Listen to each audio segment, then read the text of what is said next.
Have you ever wondered what life would be like if humans never needed sleep?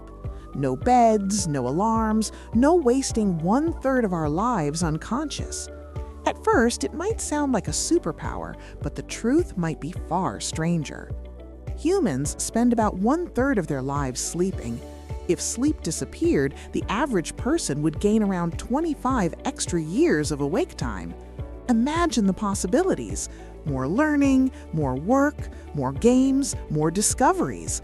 Cities would never go dark, and the world could become a 24-hour civilization. But something important would be missing. Sleep isn't just rest. While you sleep, your brain performs critical maintenance. It clears toxic waste, strengthens memories, and repairs neural connections. Scientists have discovered a system in the brain called the glymphatic system that washes away harmful proteins during sleep. Without this cleaning process, your brain would slowly poison itself.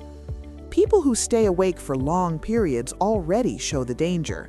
After 24 hours without sleep, concentration drops dramatically. After 48 hours, hallucinations can begin, and after several days, the brain starts losing control of reality. Without sleep forever, humans might suffer permanent cognitive damage. In other words, our brains would break. Sleep also stabilizes emotions. Without it, people become more aggressive, anxious, and depressed. Imagine billions of sleep-deprived humans trying to run society. Arguments would increase, decisions would become reckless, and civilization could become chaotic and unstable.